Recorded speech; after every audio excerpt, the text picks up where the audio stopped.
I'll go ahead and call the meeting to order. Madam Clerk, please call the roll. Regent Atwell, Here. Regent Bailing, Here. Regent Delgado, Here.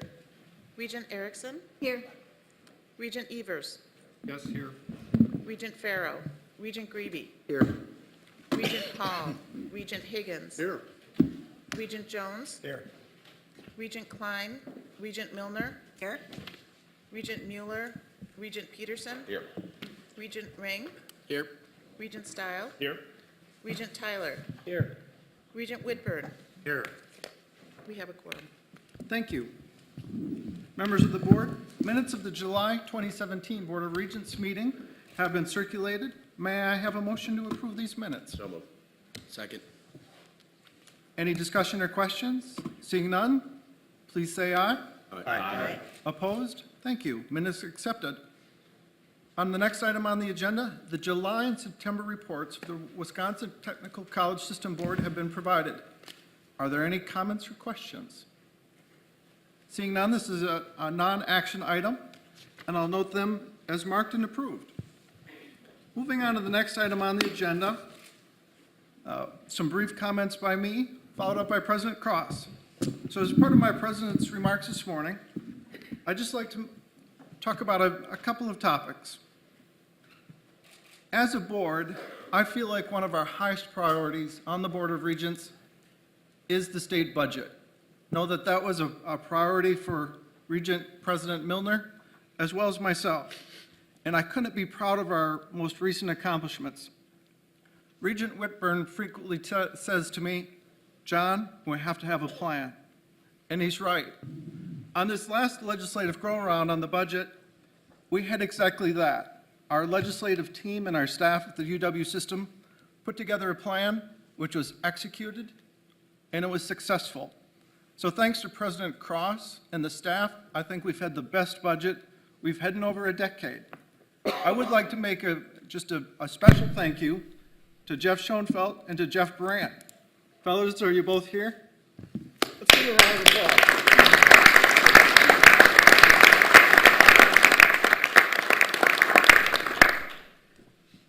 Since their first name is Jeff, in the office they're affectionately known as Red Jeff and Blue Jeff. And though that I, thank you, Jose. It took a while, but I Understood. But know that I think that Jeff's did a tremendous job. I also want to thank the chancellors. The chancellors were part of that plan, as well as fellow board members. We worked together as a team, and we were successful, and we need to be proud of our accomplishments. I'll have President Cross go into more of the details, but one of the highlights of the budget as I see it are salaries. When I travel to campuses as both the vice president, now the president, one of the issues, probably the lead issue that comes up from chancellors and from academic leaders, is that we need to be able to recruit and retain the best and the brightest faculty members. In order to do that, we need to increase salaries. And I wholeheartedly believe that. That's part of the reason why I think this budget, which starts to address the salary issues, is so critical and important, and campuses know that when we come to campus, your board members are truly listening. And thank you, chancellors. Moving forward, let's talk a little bit about yesterday's administrative work group. I want to thank the efforts of Regent Vice President Peterson and the other two regents and all of the members of the work group who played a role. The search process we created is one that will make sure we continue to have great candidates. It's efficient, and we moved quickly in order to make sure that our policy aligned with newly created state statute. I believe when we take steps like that, we further complement and build relationships with the Capitol and with the legislature, and I think that's an important step towards making sure this next budget is even better. In terms of today, I'll reserve comments on the freedom of expression policy until later, but again, I believe when our board takes actions like what we'll be taking up today, we're showing a responsiveness to concerns in the Capitol which again continues to improve our relationships. On the internal side, I'm very happy to report that this last year we tried a new format in terms of regent orientation. So for our 3 regents that participated, I hope you found it useful, helpful. If you have criticisms, let Jess Lathrop know, and we'll be sure to fix it. Finally, one of the perks of being the president of the board is the ability to be on campus. In the last 90 days, I've been on the River Falls campus, the Platteville campus, the Eau Claire campus, and the Stevens Point campus. I've learned a lot, and at every stop, I've had a great time. Know that in the next 200 days, my plan is to be on the rest of the campuses, and chancellors, I look forward to seeing the rest of you. So with that, I'll turn it back over to President Cross, and thank you, board members. Thank you, Regent President Bailing. Let me open my report today with some updates. The budget process has been on all of our minds for quite some time. While it is now officially behind us, we are continuing to circle back with legislators and address some issues and opportunities that we think are important, especially important in the future. More on that in just a few minutes. We spent all of our time on the budget, however. We haven't spent it all on the budget. We've also continued to build our business and community relationships and shared interests. Over the past few months, I connected with a number of community organizations around the state, including the Fox Valley Literacy Council, Casa Hispana, FIT Oshkosh, UMOS, Employ Milwaukee, and the YMCA of Metropolitan Milwaukee. I had the privilege of taking part in several grand openings at UW campuses, the Honors College at UW-Oshkosh, the new Falcon Center at UW-River Falls. I also visited UW-Fond du Lac, UW-Baraboo, and UW-Eau Claire. As part of our continuing focus on expanding STEM opportunities in the state, I was there for the ribbon cutting of the Everett Rail Center for STEM at Marshfield, Wood County. I watched students build solar ovens and engines at UW-Platteville's STEM Discovery Camp. At Birding House, we hosted both the WISA student ambassadors and the UW student representatives, several of whom are here today. I would like to recognize and say thank you to these students and so many others for getting involved in their UW campus and showing such interest and passion for what they do. In August, the UW system joined our technical and private college partners on a panel at the Academic and Career Planning Conference hosted by the Department of Public Instruction. Thank you, Superintendent Evers. We also continued our longstanding commitment to educational opportunity research and statewide outreach at the Wisconsin State Fair. Yes, in case you're wondering, cream puffs were involved. Since our last meeting, UW System's new Diversity Council has had 2 meetings. Community members representing leaders from the business, nonprofit, education, and other sectors are getting together to address big issues like education, employment, and health. Paula Pennebaker of the YWCA in Milwaukee has been appointed council's chair, and Jessica Cavos of Fitchburg will be vice chair. The council is a key advisory board that will help inform us on critical issues of diversity and inclusion. Foxconn continues to appear prominently in news headlines. The UW system has been quietly working with state agencies and Foxconn directly to identify and build a strong interface that will lead to an effective match of industry university needs and skills. The UW system and its highly regarded talent pipeline have been cited by Foxconn leadership as one of the key reasons why the firm selected Wisconsin for the site of its first major production facility to be built in the U.S.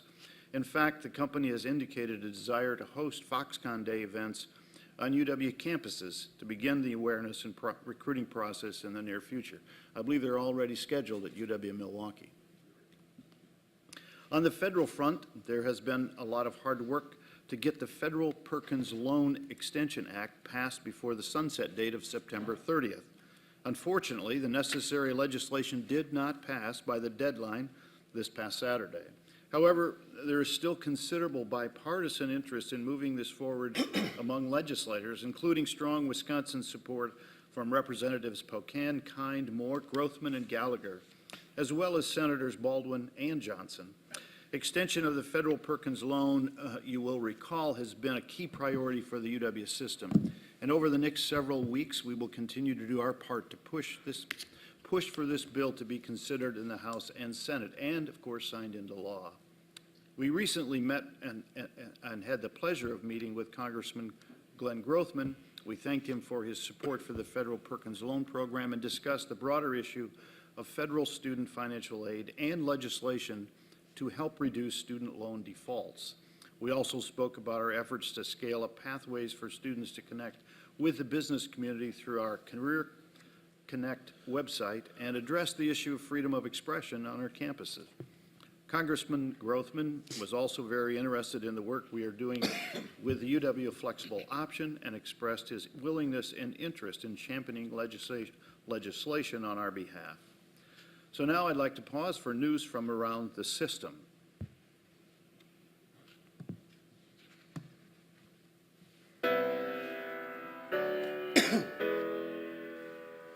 The National Science Foundation renewed funding for UW-Stout's Lakes Research Experience for undergraduates. Each summer, students from across the country participate in cutting-edge research to discover the root causes of phosphorus pollution. Fans at the Green Bay Packers home opener saw plenty of purple among the green and gold as the UW Whitewater Warhawk Marching Band took the field. The 170-member band performed at halftime in front of more than 80,000 people. Senator Janet Bewley recently toured the Environmental Chemistry Pollution Lab at UW-Superior. The senator was even able to see a spectrometer funded by an Enbridge Eco-Footprint grant. The lab is one of the few in the U.S. that studies the chemistry of plastics found in our water sources. UW-Stevens Point hosted one of the nation's most successful conservation programs, the 2017 Federal Duck Stamp Contest. This national wildlife art competition is sponsored by the U.S. Fish and Wildlife Service. Arts management student Megan Wagner curated a special exhibit as part of the contest. UW River Falls has opened the new Falcon Center, the largest building project in the school's history. The new facility helps address classroom capacity, enables the campus to better integrate technology into the curriculum, and expands research opportunities. Governor Scott Walker pledged support for 2 building projects at UW-Platteville. The Sesquicentennial Engineering Building and the Babel Hall renovation project will help the campus educate Wisconsin's future workforce. The engineering building will provide much-needed lab space to help students move through the education pipeline more quickly. UW-Parkside opened the S.C. Johnson Integrated Science Lab in August. It was made possible by state funding and a $500,000 gift from S.C. Johnson. The new lab has state-of-the-art instruments from Shimadzu Corporation to prepare students for tomorrow's careers in science and healthcare. UW-Oshkosh officially launched its Honors College this fall. It is part of the campus's strategic plan, which enhances research opportunities at the institution. Students are required to engage in high-impact, faculty-mentored research in order to graduate from the Honors College. UW-Milwaukee researchers created the first 3D movie of a virus preparing to infect a cell. The research could fundamentally advance our understanding of how cells work, leading to better treatment for human diseases caused by viruses. Representatives from 88 businesses visited UW-Madison to learn how to tap into campus resources. Businesses can recruit employees, partner on research, or license products and processes. UW-Madison helps create real-world connections to better prepare students for today's workforce. The UW La Crosse Theater Arts Department received a Kennedy Center Award for its world premiere of 26 Pebbles, a play about the 2012 Sandy Hook elementary school shootings. The institution received the award for creating theater that is central to campus conversations nationwide. UW Green Bay student James Finley and his family rescued 60 people and 30 pets when Hurricane Harvey flooded their Texas hometown. This included carrying a neighbor reliant on an oxygen tank to a waiting kayak. Finley is part of UW-GB's incoming freshman class of 2017. UW-Eau Claire and Mayo Clinic Health System have entered into a new collaborative research agreement enabling researchers to work together on projects and better prepare the next generation of scientists, innovators, and healthcare providers. Wisconsin Public Radio and Wisconsin Public Television are celebrating 100 years of public broadcasting. The stations are part of UW Extension, and they remain dedicated to groundbreaking educational, cultural, and news content for all Wisconsinites. The Wisconsin Space Grant Consortium High-Powered Rocket Launch Competition was won by UW-Fox Valley. UW colleges had a strong showing overall, with UW-Washington County placing 4th and UW-Sheboygan placing 5th out of 13 teams. Students demonstrated engineering and design skills by fabricating high-powered rockets.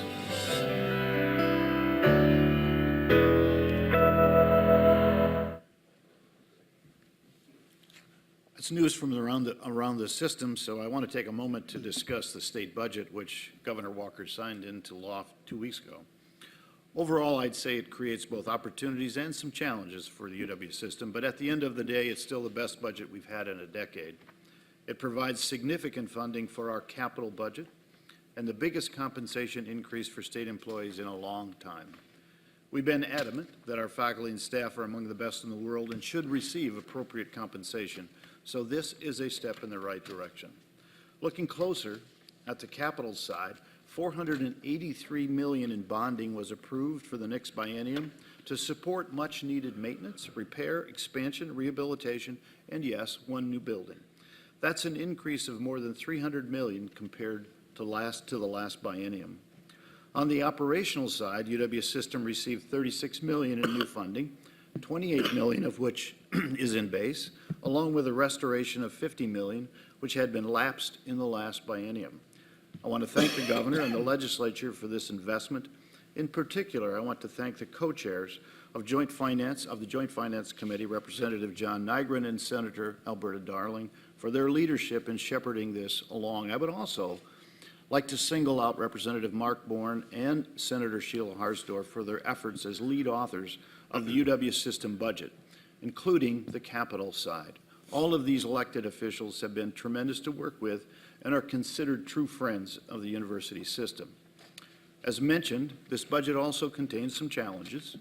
Our pay plan is not fully funded. Instead, we will have to absorb some of those costs, which means a hit down the road.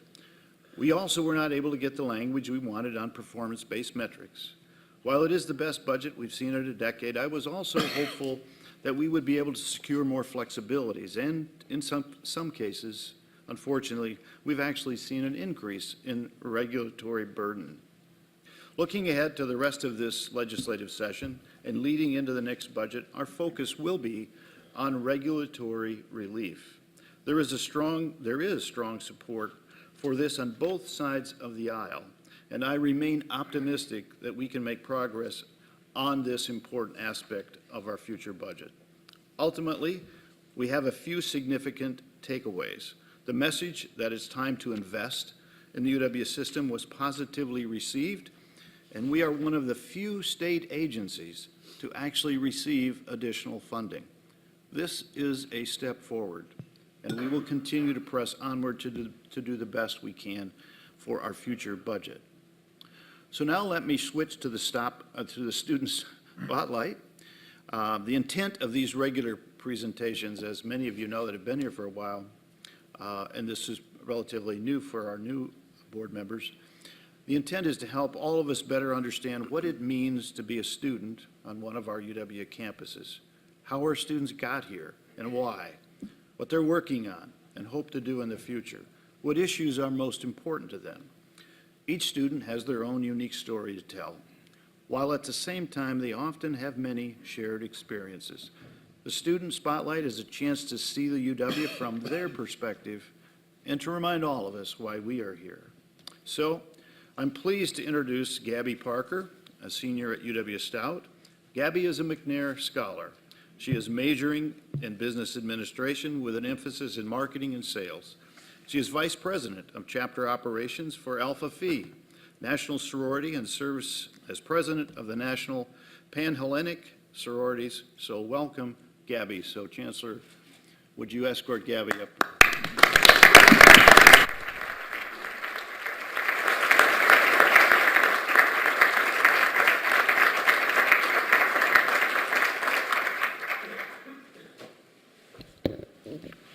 Hi, I'm Gabby. As you mentioned, I am a senior in the Business Administration program. My experience at in the UW system has been great. I received 3 scholarships through the Stout Foundation and a 5-time Chancellor Award winner. I am from South St. Paul, Minnesota. My involvement on campus started with Alpha Phi National Sorority. I started my leadership my very first semester. I took on the leadership role of Director of Continuous Open Bidding. From there, my leadership expanded. Since then, I've held 5 positions and I had 2 my freshman year, and I currently have 2 right now. With Alpha Phi, I attended 3 leadership conferences around the United States, 1 in Indianapolis and 2 in Chicago. In Indianapolis, I attended the Alpha Phi Emerging Leaders Institute, and then I attended 2 years of the Alpha Phi Regional Conference. Alpha Phi really sparked my leadership. I then became the president of National Panhellenic Council. I also went to Indianapolis and attended the National Panhellenic Council Conference. I am also involved in the McNair Scholar Program. I did my undergrad research on the 4Ps marketing strategy and does it apply to the front page of a website. I will be presenting my research in Miami, Florida in 2 weeks. Also with McNair, I took my GRE this summer to get ready for all the grad school applications this fall. My graduate school choices include St. Catherine University, the University of Minnesota Twin Cities, Loyola University, and the University of Wisconsin-Madison. My undergrad program required me to get a co-op. I ended up doing my co-op at Target. I got my co-op all because of my LinkedIn. I had an amazing experience with my co-op. I learned how to run a store and what is needed to keep a store run, to keep people shopping in your store. I also learned how to lead a team. This was very important to me. A story that I have was I was the leader on duty, which meant that I dealt with anything that would come up. I got called out to the parking lot because the cart pusher was broken. Personally, I don't know anything about cart pushers, but, but I went up to the team member, and to them, their whole day was ruined because a key tool that they used for their job was broken. They were so worked up, and I calmed them down and told them that we could fix it. Long story short, it got fixed, but the lesson I took out was that to them, the whole day was ruined by one thing. They were so upset, but being a leader and talking to them and helping them through the situation made their day so much better. It made me understand the perspective of a leader. I wasn't gonna go into the parking lot because personally, I didn't think it was important. But as a leader, it isn't about you and it's about the team. Also with my co-op, I did numerous walks with my district team leader. I even did a walk with the group team leader. My favorite part of the co-op was I had to pick a metric and try to improve it. My metric was how we account for things that we throw away. It turned out great, and they still use my process in the store. My co-op program was 10 weeks long, and I graduated from Target's Executive Store Intern Program. But my journey with Target hasn't ended. I became an extended intern, and I'm there every other weekend. The best part about the co-op is I landed a job after college. I will be starting as an ETL starting in June 4th of 2018. I wouldn't have been able to do any of this without UW-Stout. UW-Stout prepared me for my future in so many ways. There were organizations that I could join to expand my leadership. There were hands-on learning that set me up for success. I mentioned earlier that I got my co-op through LinkedIn. This was because one of my classes, Professional and Technical Communications, we had to revamp our LinkedIn. 2 weeks later, after I changed it, I was in contact with the Target recruiter. Also, all the collaboration projects that I worked on while at UW-Stout. In my marketing management class, we took a business and redid the whole marketing strategy. We are working on a real business, creating real ads and promotional tactics that they could use. At the end of the class, we presented it to the board of directors of the company. I'm also currently in a class where we're doing the same thing. We have a company that we're marketing for. We are working hands-on with the owner to see what she likes and doesn't like. These projects really gave me the competitive advantage. I honestly can't believe that my 4 years are almost up. I applied to graduate in May this past Tuesday. College really flew by, and I would do it all again if I could. UW-Stout made me into the leader that I am today and set me up for a successful professional career in the future.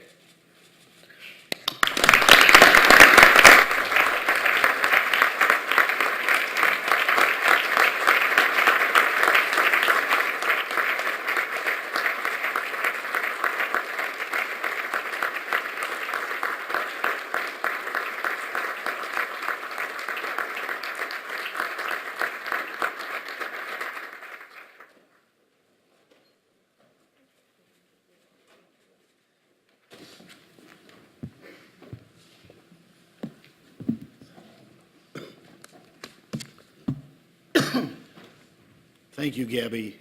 Gabby's father is here with her. Would you stand, please, and let us recognize you?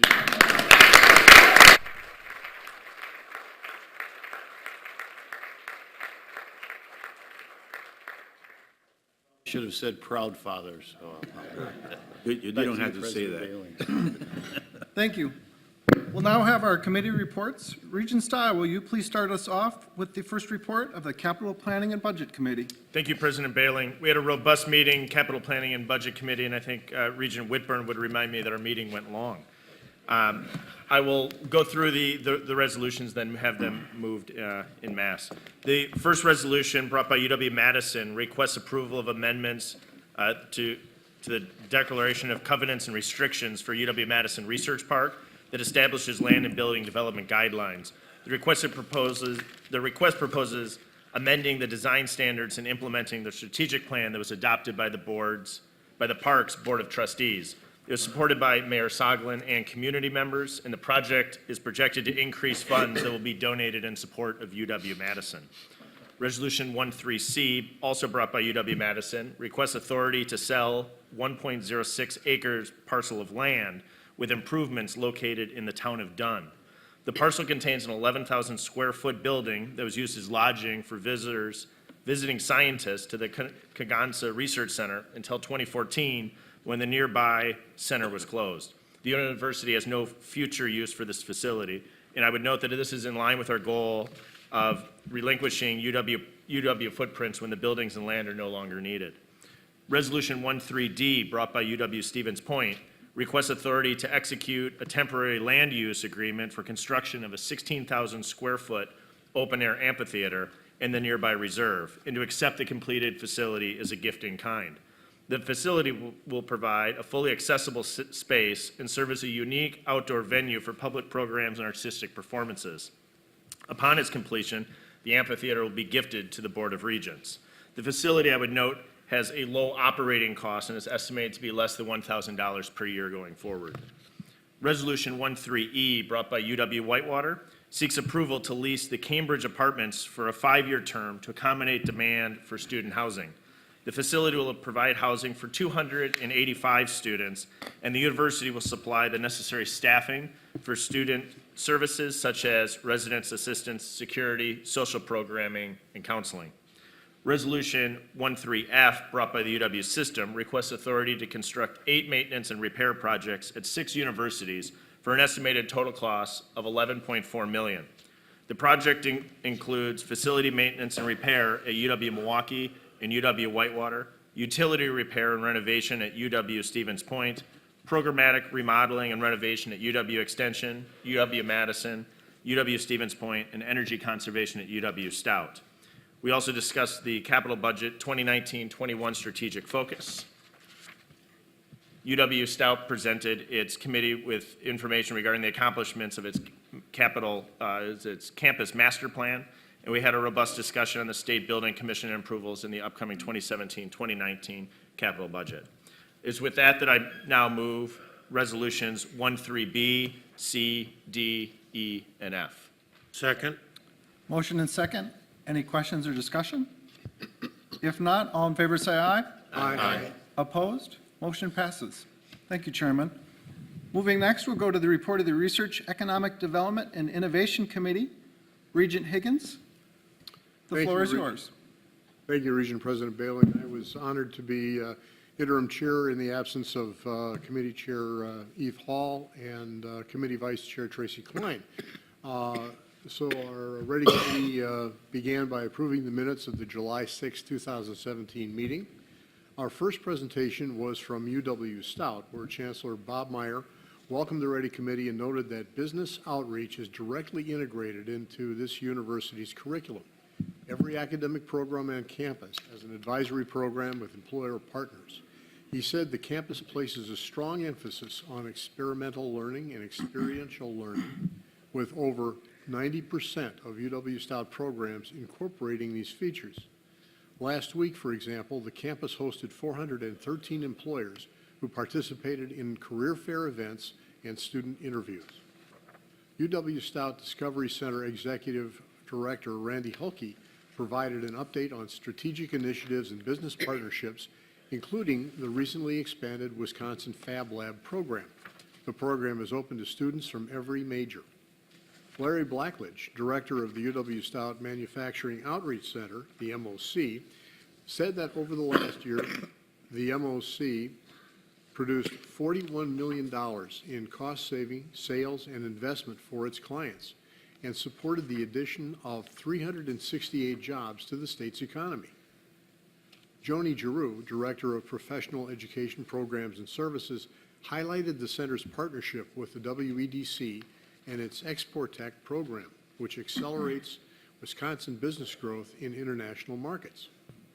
Elizabeth Buchanan, Director of Research and Sponsored Programs, highlighted several UW-Stout student research success stories and emphasized the campus focus on a hands-on, minds-on approach to high-impact practices that connect students with business experiences. Our next presentation was from the Wisconsin Economic Development Corporation, where Industry Sector Director Kathy Heddy highlighted WEDC's efforts to collaborate with UW-Stout for the launch and significant expansion of the Fab Lab program, which represents the largest statewide rollout anywhere in the United States. She said the Fab Lab initiative, now in its second year of development, has deployed a total of 46 WEDC grants to 34 school districts. She said the WEDC is always looking for new ways to expand the UW-Stout partnership in the future and welcomed the opportunity to work with other UW system campuses. During our Q&A, Regent Mark Tyler observed that from his discussion at the National Governors Association Conference in Oregon this past summer, it was clear that Wisconsin is leagues ahead of other states in terms of Fab Lab programming, and that our state is already starting to see credible results. Our final presentation was UW Extension, where Chancellor Kathy Sandeen introduced Mark Lang as the leader of the UW Extension unit, best known for its small business development centers and the Center for Technology Commercialization. Mark began by defining big data, the topic of his presentation. He said big data represents large data sets that can be configured in ways that allow them to be analyzed. He said the focus of the UW Extension Big Data Initiative is to increase the success rate of new startups and to accelerate the growth of existing businesses. This data is available on youreconomy.org and is free to UW system researchers. Data analyst Greg Cole explained that the Your Economy site includes 144 million total records in a format unavailable elsewhere. He also mentioned the program will be introduced to city and county stakeholders in attendance at the Governor's Northern Economic Summit in Trego, Wisconsin, later this month. Regent Bailing, that concludes my report. Thank you. I'll accept that as a motion. Is there a second? Second. Thank you. Any questions or discussion? All in favor, say aye. Aye. Opposed? Motion passes, and thank you. Next, I'll turn to Regent Grebe to bring us the report of the Audit Committee. Thank you. The Audit Committee had another effective meeting. I'd note that it was also a largely positive meeting, which is not always what we expect, but which suggests that our process is improving and that everyone involved is working together to continuously improve and protect our institution. That collaboration and diligence on the part of our excellent internal audit function and responsive management is noted and appreciated. Our Chief Audit Executive, Lori Stortz, briefly reviewed our progress to date on the fiscal 2018 plan. She confirmed that we're on target to complete all audits that are part of that plan and that have not otherwise been deferred for reasons that the committee has previously discussed. The committee members expressed our sincere appreciation for the continued diligence on the part of her team. Next, the committee heard reports from our internal audit staff regarding audits completed since the last meeting. Amanda Namer reviewed 7 tuition audits for the following institutions: UW Extension, which was graded as excellent, and UW Green Bay, La Crosse, Madison, Oshkosh, Platteville, and River Falls, all of which were rated as satisfactory. While there are opportunities for improvement, this was good news, including especially the fact that there were no findings of any issue that negatively impacted students or their families. These were probably the most significant audits we reviewed this meeting. The committee also discussed the fact that the current system tuition policy is out of date and includes references to outdated statutory provisions and permits ambiguity in application. The committee encouraged the system to update the current policy to correct those matters as soon as practicable, especially given the importance of tuition issues to students and families. Paul Radisky reviewed the UW-Oshkosh cash handling audit that was rated unsatisfactory. Chancellor Levitt made a number of comments on the progress that UW-Oshkosh has already made to help several departments, and our audit staff agreed that the current administration was making significant progress in addressing historical issues. Ms. Namer reviewed the UW-Madison International Education audit that was rated satisfactory. She also reviewed the Residence Life audit for UW-La Crosse that was also rated satisfactory. Ms. Stortz mentioned that UW-La Crosse requested this audit. The committee agreed that it was important for institutions to be able to request resources from the Office of Internal Audit and that part of the audit plan should reserve time for these requests. We applauded La Crosse for requesting the audit and encouraged other institutions to do the same when appropriate. Steve Mantell reviewed the purchasing card continuous audit for the UW system. He also discussed the second purchasing card best practices letter, which was born out of lessons learned from recent audits and investigation of P-card matters. Great progress has been made by management since this first began. Mr. Mantell then reviewed the payroll continuous audit for the UW system. Internal Audit has committed to work with System Human Resources on the comments and provide consultation. He also discussed the cash handling best practices letter.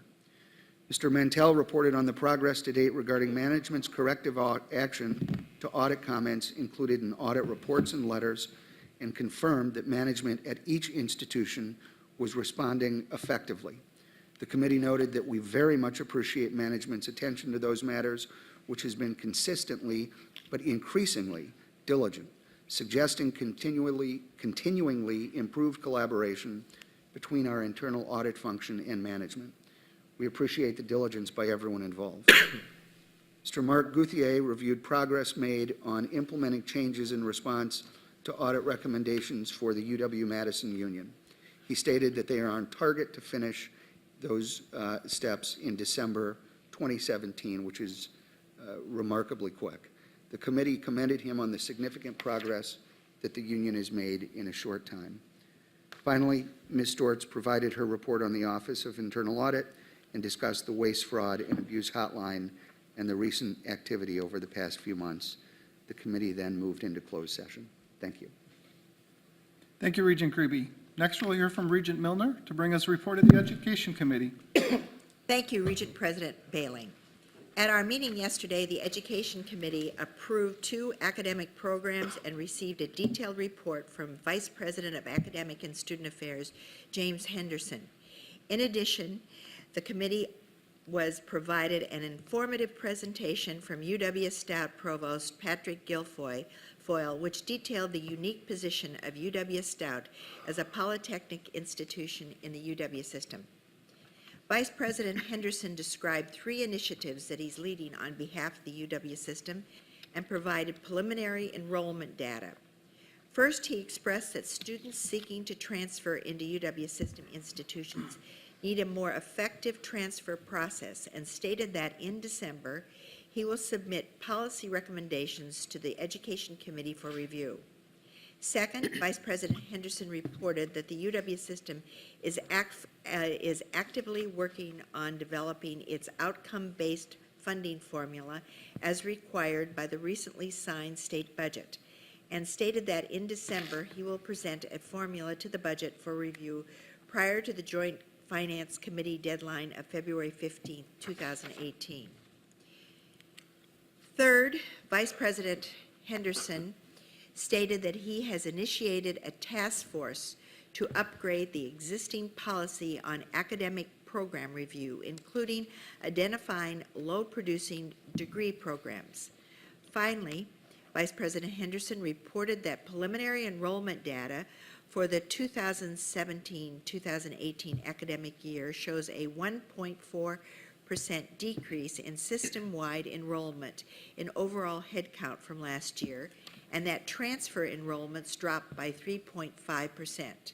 He also noted that enrollments for both new freshmen and graduate students have increased by 0.5% and 1.3% respectively.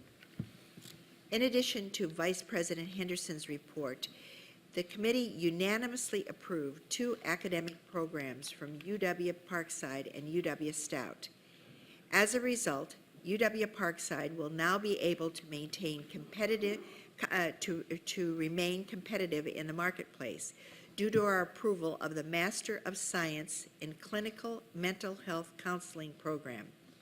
This 60-credit master's degree program will equip graduates with a competency to successfully petition for licensure as licensed professional counselors, LPC, in Wisconsin. In addition, this degree program helps to address the growing demand for more mental health counselors in Wisconsin, especially in the rural regions of our state.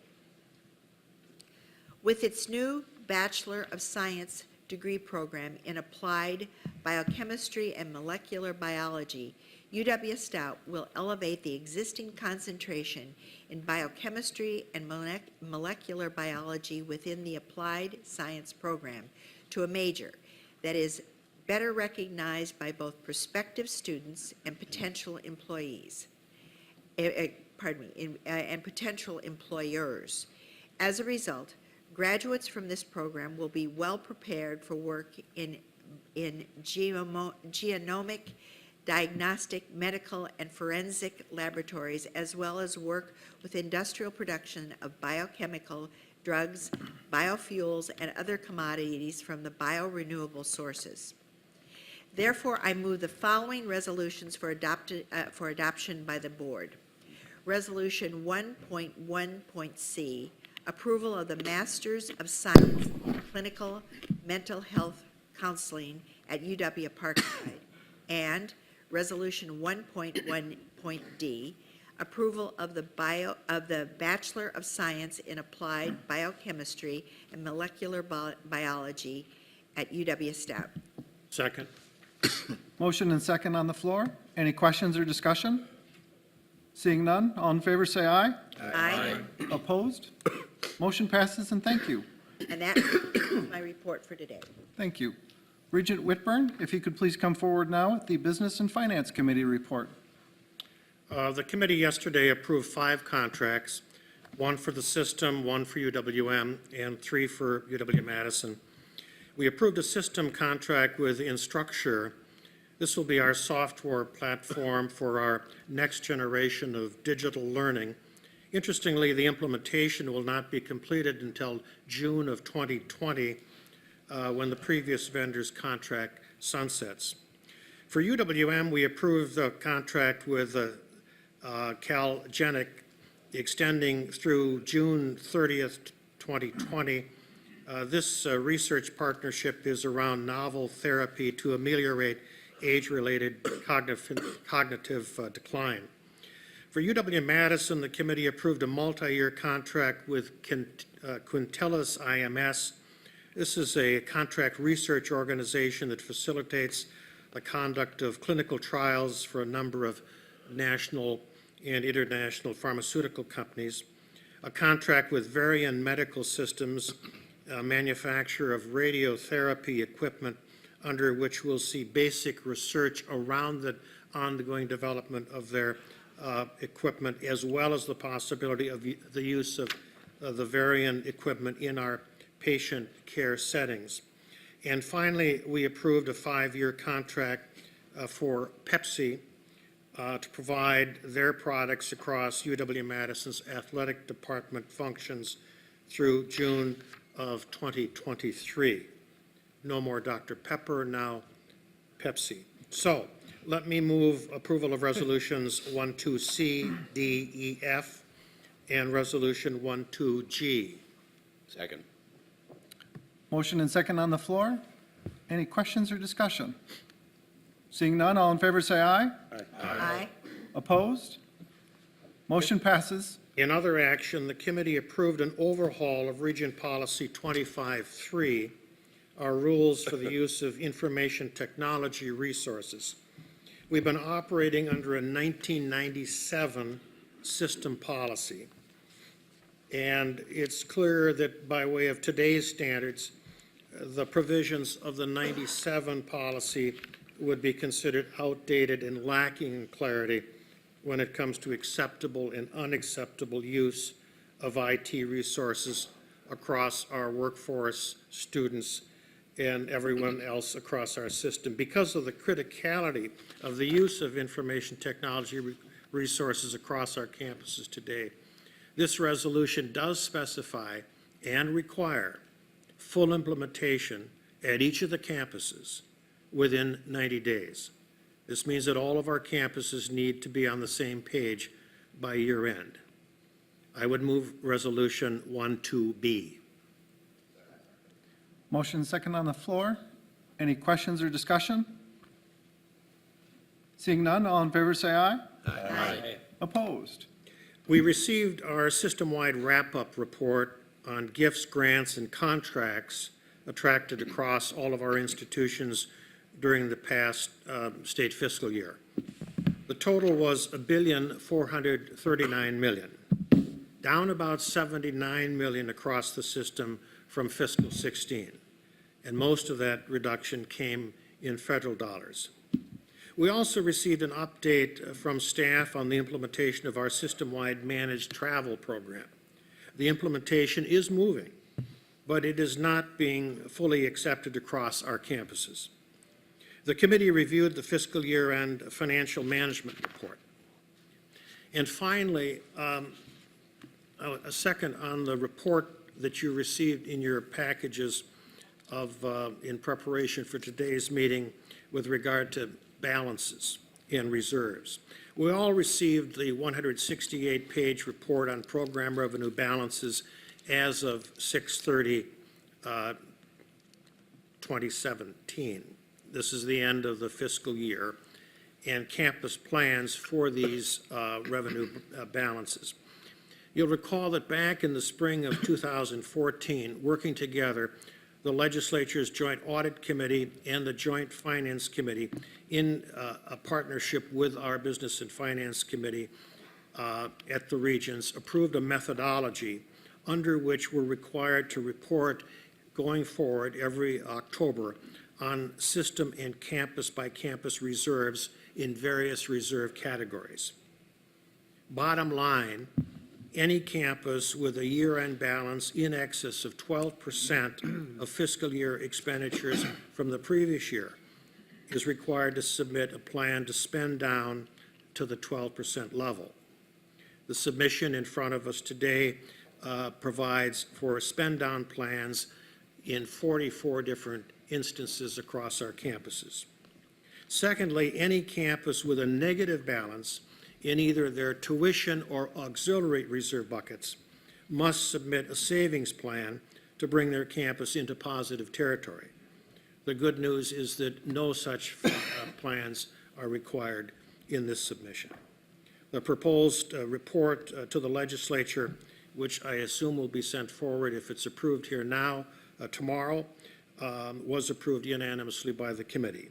And therefore, in conclusion, I would move Resolution 12H. Second. Motion and second on the floor. Any questions or discussion? All in favor say aye. Aye. Opposed? Motion passes. Thank you, Regent Whitburn. That completes the committee discussions. With that, let's turn next to item number 10 on the agenda, the proposed policy on freedom of expression. At our July meeting, I called for President Cross and his team to review current policies and develop potential changes that could actively ensure all students have the freedom to express their views on campuses. To reiterate what I said earlier, it is critical to the mission of the University of Wisconsin system and the Wisconsin idea that different and varied viewpoints are shared and examined. At this point, I'm going to ask President Cross to lead off today's discussion. President Cross. Thank you, Regent President Bailing. In response to President Bailing's request, I instructed system staff to analyze existing campus policies and practices related to freedom of expression. We soon realized that campus policies in this area could be found in just a whole array of places, from housing policies to student handbooks to discipline policies, etc. So the assessment and potential modification of each of those individual practices and/or policies would have required lengthy analysis and a considerable amount of time. It became apparent that it might be wiser to simply create an overarching policy. So I approached President Bailey about crafting a system policy that would translate the resolutions of freedom of expression already put forward and approved by the board into a system policy that would supersede any campus policies. We looked at the board's previous actions related to freedom of expression. We looked at what other states have already done. We took into account the language in the bill passed by the Assembly.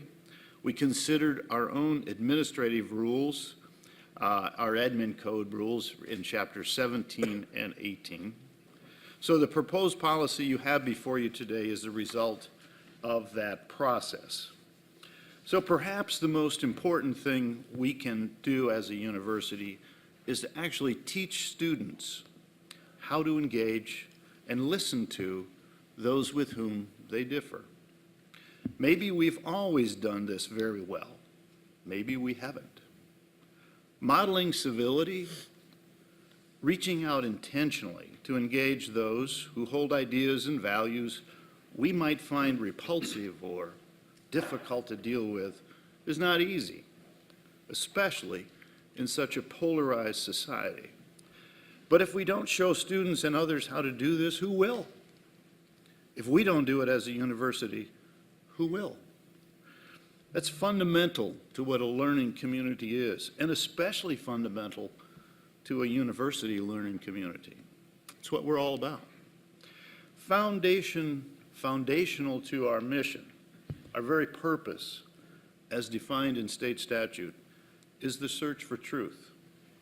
But without civil discourse and a willingness to listen, to engage different voices, all we are doing is reinforcing our existing values and beliefs.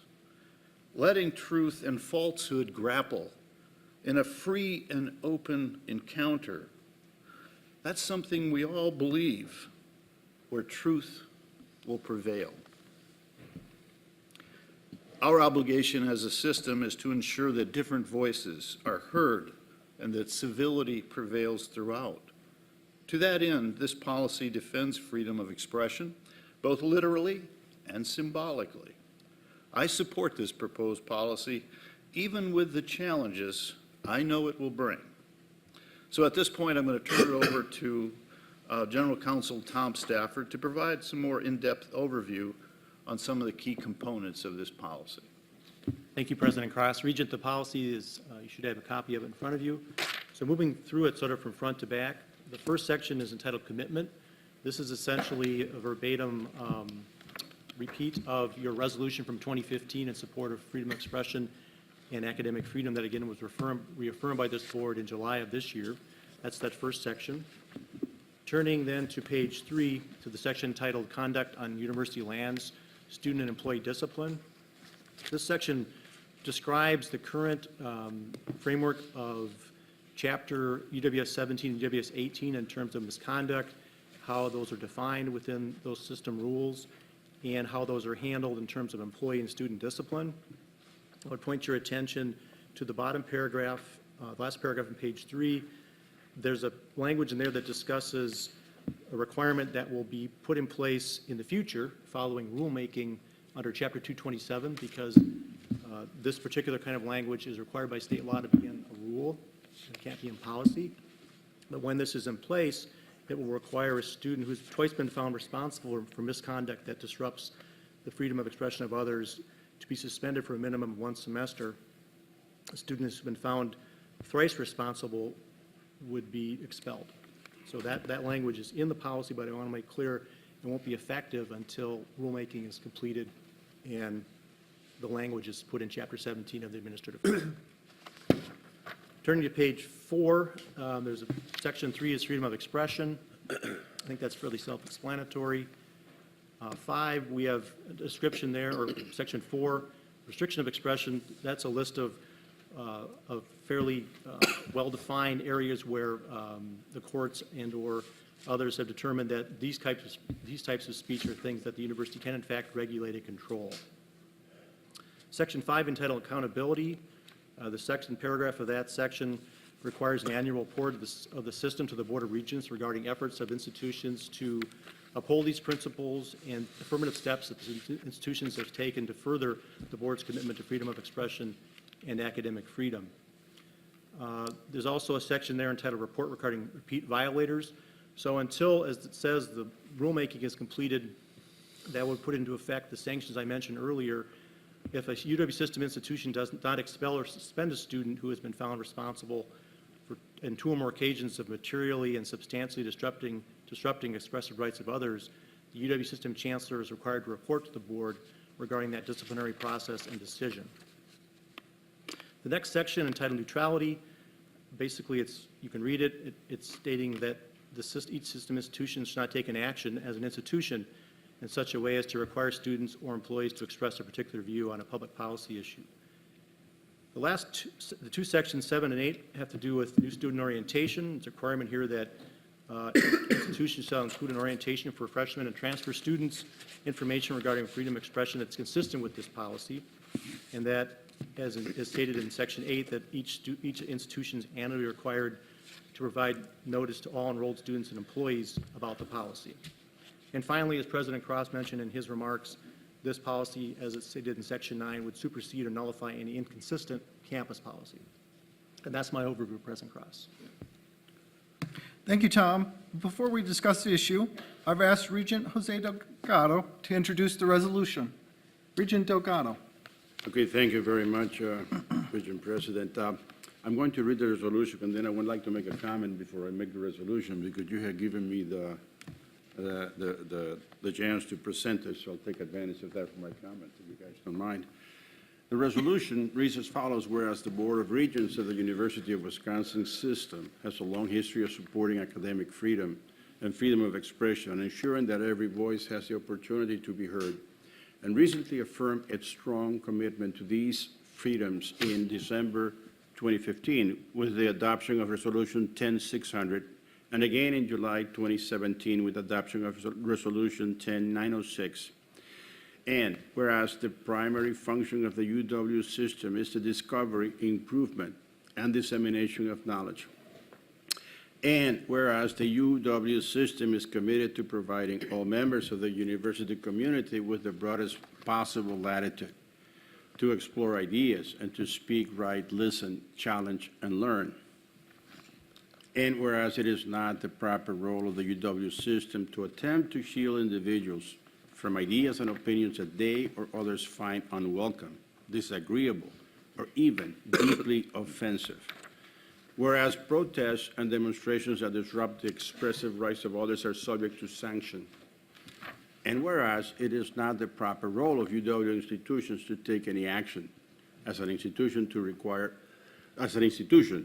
students or staff to express a particular view or a public policy on a public policy issue.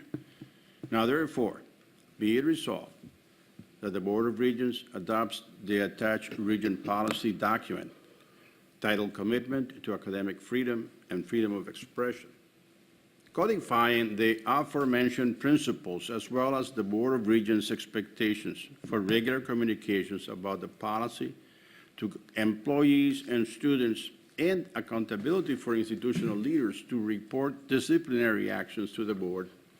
And be it further resolved that the Board of Regents will pursue a change to the Wisconsin Administrative Code to include suspensions as the sanction for students who have been twice found responsible, and expulsion as the sanction for students who have been 3 times found responsible for disrupting the expressive rights of others. Before I move this proposal, I would like to just make a comment, which is a personal comment. The reason why I support this so strongly and not without emotion is the fact that it comes down from the background. I was 14 years old when I came to this country, and I think most of you know that I came from Cuba. By that time, I have lived 3 years under a government that slowly but surely was tightening the grip around every aspect of human freedom. The first attack was in public expression of opinions. After the newspapers were gone, all taken over, after the radio and TV were gone, the next thing was a personal expression, control the personal expression of opinion, and began with opposition, continued with screaming, and then there were public demonstrations, which were at risk. Then there was a certain amount of violence, and finally, police action. And police action in those days meant something very, very serious, because the shooting squads were actually very, very busy. As a young man, I was 14 when I finally came, as one that never had any limitations in opening my mouth and expressing my opinions, something that has not changed. This was oppressive, although the threats were very persuasive. And as a consequence, I learned to shut up. But I didn't learn to like it. And since I came to this country, one of the first things that I realized, and one of the things that I appreciated, was the ability to talk. Open up your mind in some sort of a rational discourse, even though people didn't like what you said. And when somebody claimed a truth that was not a truth, like in the tale of the kids when they say the king is naked, even though everybody believes he's dressed, and the kid says no, well, I have always felt the need to be that kid, and I felt the right, and I felt the obligation to do so. And I'm going to tell you something.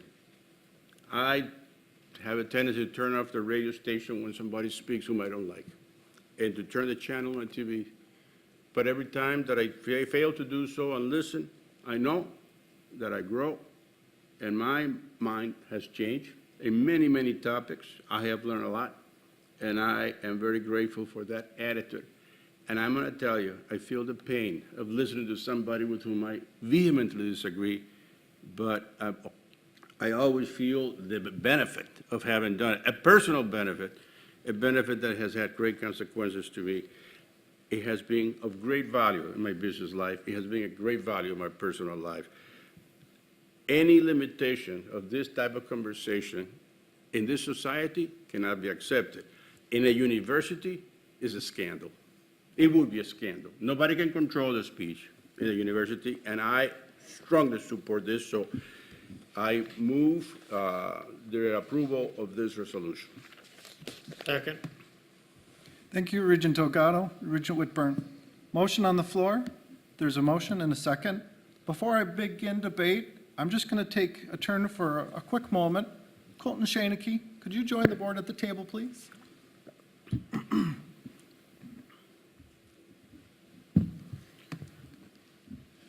Colton, good morning. Good morning to you, Regents. Thank you for having me. I appreciate your willingness to allow a student to sit at this table. Regretfully, I wish more students were allowed to sit at this table, but formalities.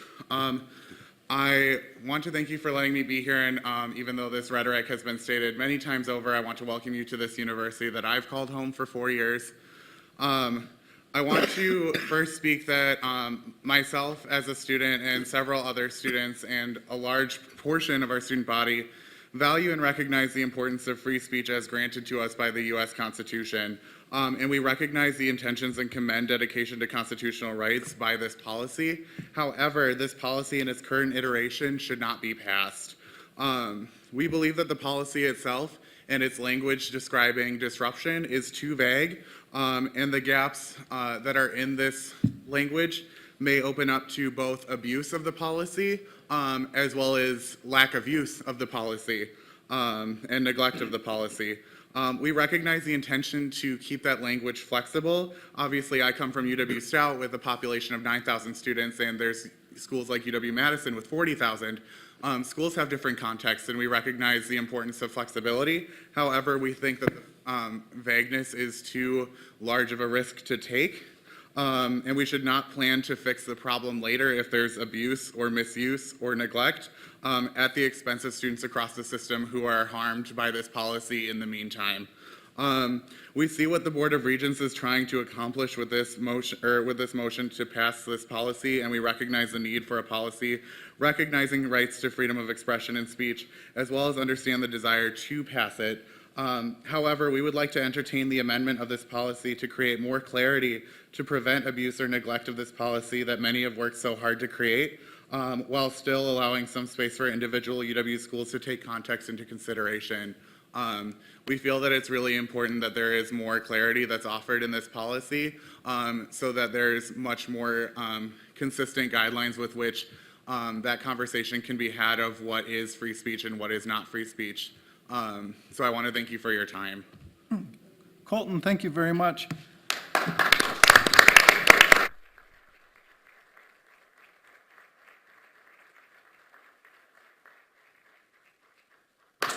Although we are a formal board, know that I received the request to speak this morning from the Student Association. It was a very civil request. It was a very respectful request. And at the end of the day, we're all here because of the students. That's why I honored the request. And Colton, thank you for your generosity of your time and your words this morning. Back to the main matter at hand.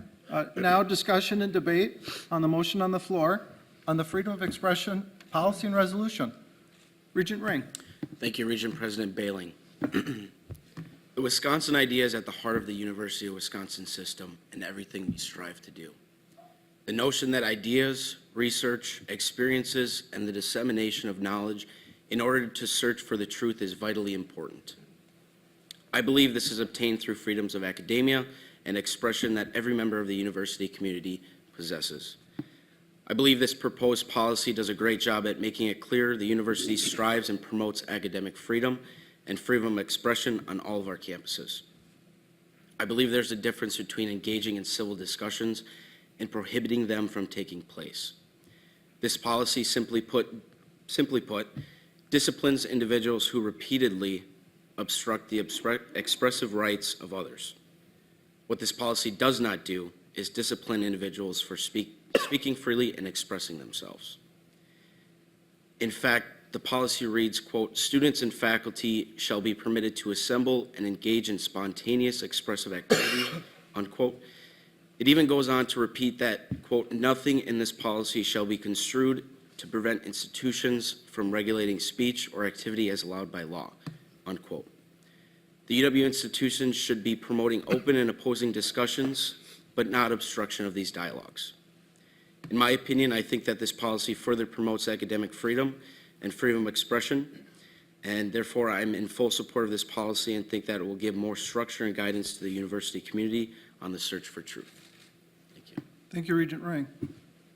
Other members of the board, discussion. Regent Evers. Evers. Thanks so much for the opportunity to address this issue. It was just this last July, I think, that we passed this resolution, and everybody took a run around the block, excited that we did that. And so I don't know what has passed between last July and today. To my knowledge, there has been no extraordinary disruptions on campus that we need to further constrain free speech. Again, as I said yesterday, this appears to be a solution seeking a problem.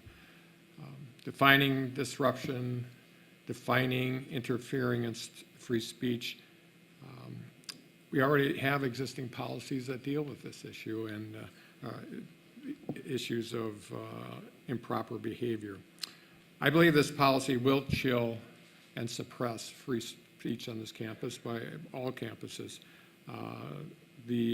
It seems that we, as Regent President, talked about the issue of developing a rapport with the legislature is an important thing. I get it. It's real important. But when seeking that report crosses the line to taking away freedom from people, I don't think that's accurate and a good idea. Rapport is important, but more important is ability for all our kids, all our students to be free to speak is more important than that. So I will be opposing this resolution. Thank you, Regent Evers. Other members of the board? Regent Higgins. Thank you, Regent President Bailing. In February of 2015, I began meeting informally with a group of faculty members about university issues, just for my edification.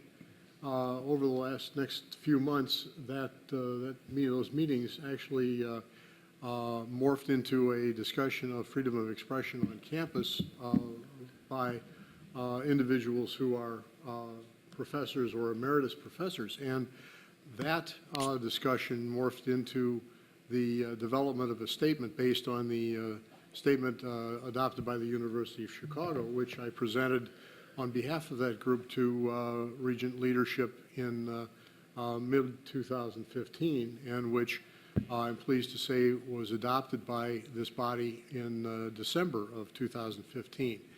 And in view of the changing of that statement on freedom of expression and academic freedom to a policy of the Board of Regents, I did want to acknowledge the professors and others who were instrumental in writing the basic document.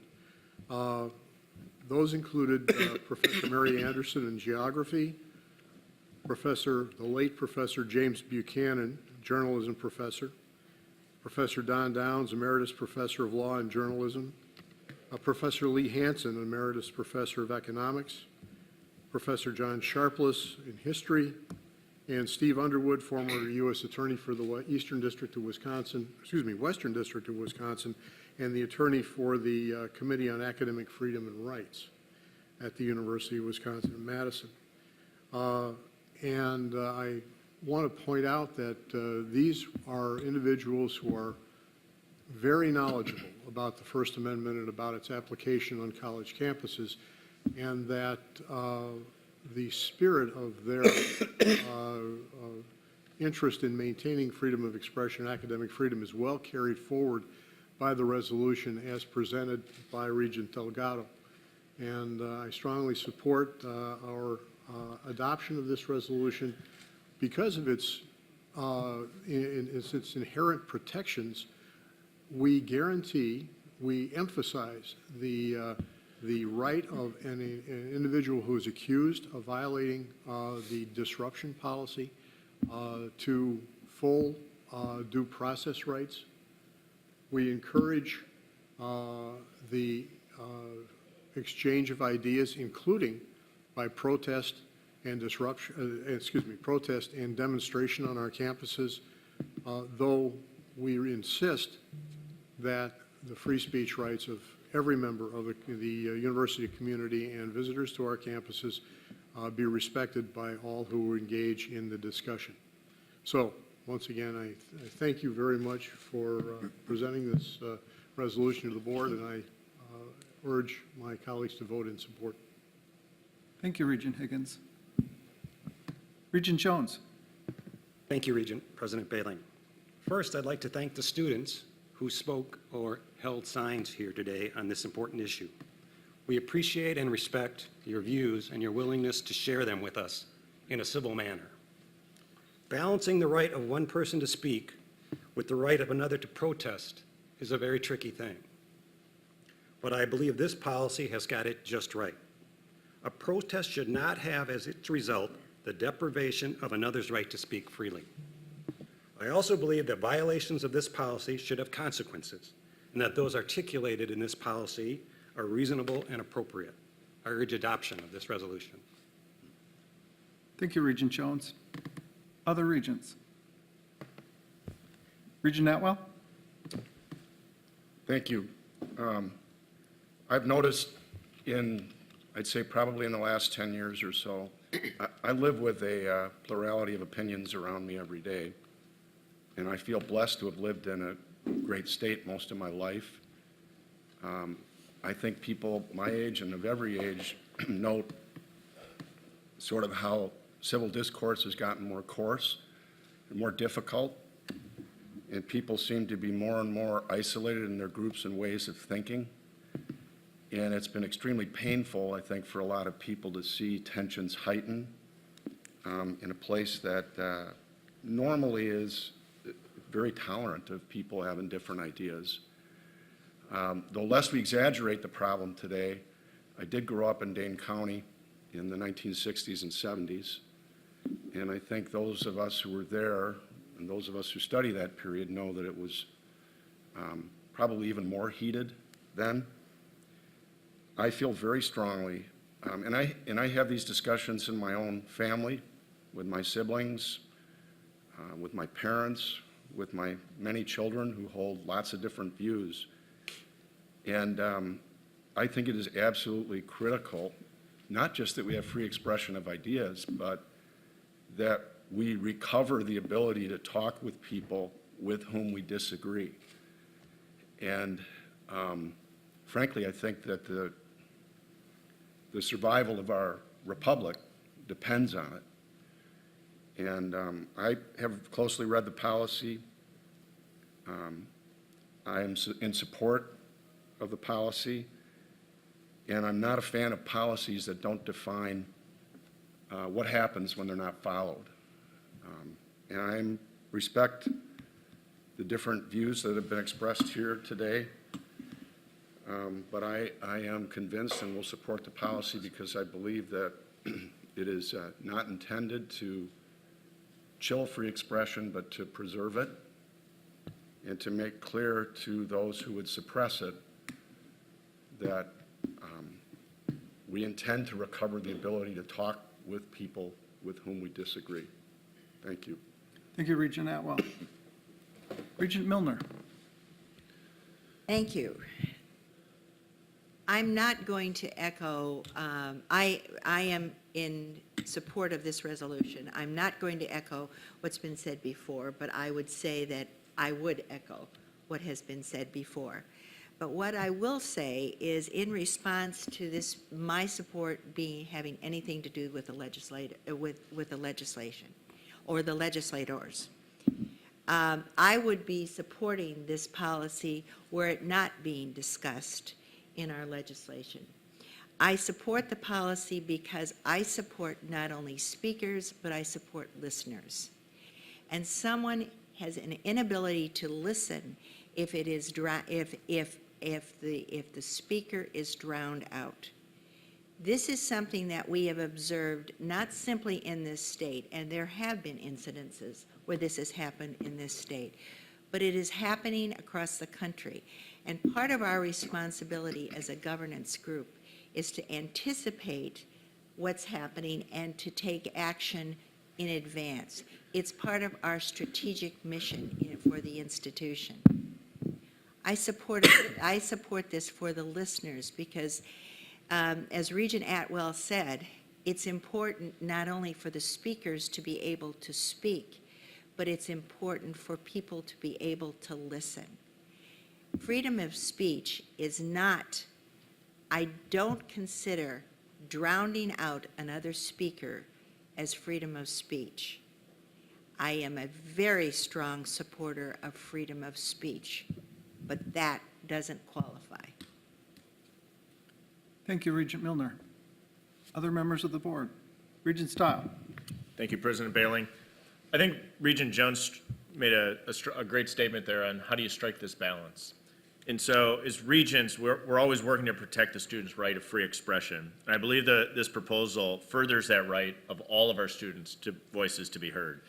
And I'd further note that the resolution really relies on the thoughtful implementation by each institution. And I believe the policy gives our chancellors the tools to protect the freedom of expression of all of our students. Because of this, I'll be supporting the resolution. Thank you, Regent Stile. Other regents?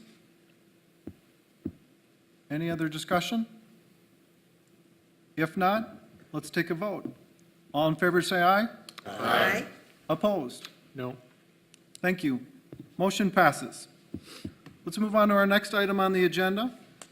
Item number 11, resolution of appreciation to UW-Stout for hosting the October 2017 meeting. To help me with this morning, I've asked Regent Tyler. Thank you, Regent President Bailing. I have a great relationship with Stout, a close personal relationship, even though I'm not an alumni, and very pleased to read this.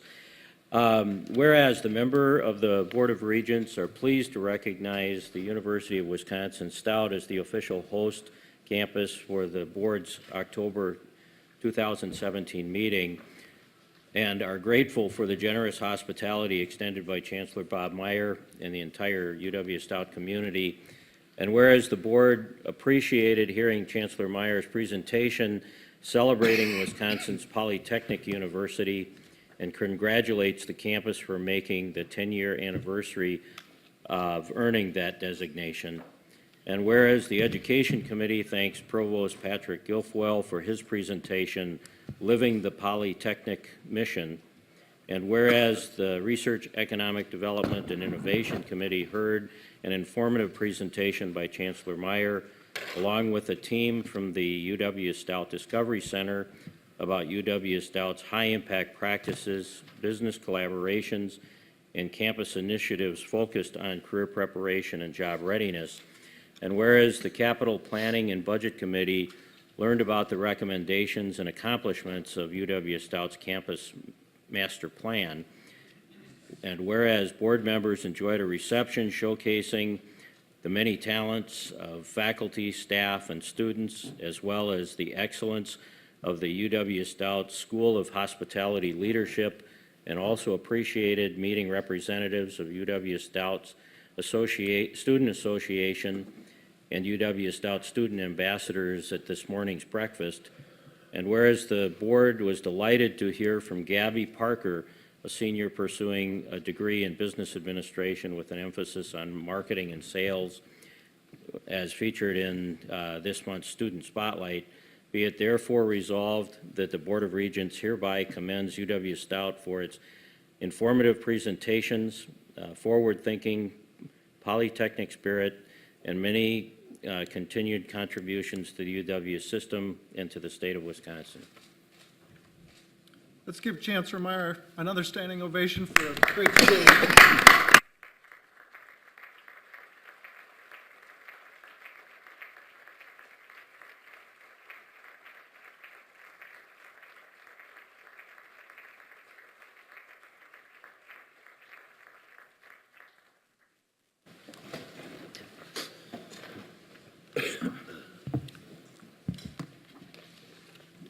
We're towards the end of our meeting. Are there any communications, petitions, or memorials? And I know President Cross, you have unfortunately, some sad news for us. Go ahead. I think we all are aware of the passing of Representative Gannon, who died suddenly last week, and I think it would be wise of us to take a moment just to pause for a moment of silence and recognition of Representative Gannon.